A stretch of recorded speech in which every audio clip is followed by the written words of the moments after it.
মানে রাস্তা দিয়ে এখন টোটো, বাইক, গাড়ি এত হয়ে গেছে যে মানুষ আর ভ্যানে এখন ওঠেই না, আর ভ্যান দেখতে পাওয়া খুব কম যায়।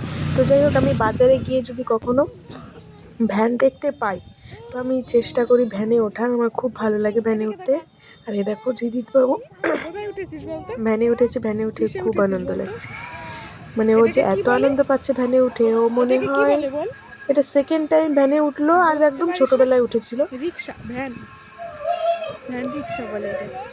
আর ও হাসছে, ও ভাবছে কি পড়ে যাব নাকি, ও বুঝতে পারছে না ব্যাপারটা। ও এক ধ্যানে বসে বসে সেটাকে দেখছে। আর আমার তো ভ্যানে উঠতে খুবই ভালো লাগে।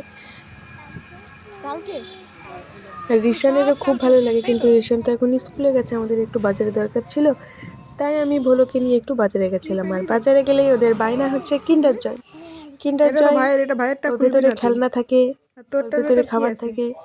এই করে করে মানে আমার না বিরক্ত ধরে যায়, কিন্ডার জয় দেখলেই রাগ হয়ে যায়। আর কিন্ডার জয় তো মানে সব জায়গায় ব্যান্ড, শুধুমাত্র ইন্ডিয়াতে সেল হয়। যাই হোক, কিন্ডার জয় হচ্ছে ওরা কিনবে, তো আমি কিনে দিই না খুব একটা। দেখবে আমার ভিডিওতে কিন্ডার জয়ের কোনো ভিডিও খুব একটা নেই, কেননা আমি কিন্ডার জয়টা অ্যাভয়েড করি। শুধু হাড় কাটা ও দাম বলো বা যাই বলো না কেন, আমি হয়তো 6 মাস পরে গিয়ে একটা কিন্ডার জয় কিনে দিই। ইচিং বিচিং এই ইচিং বিচিং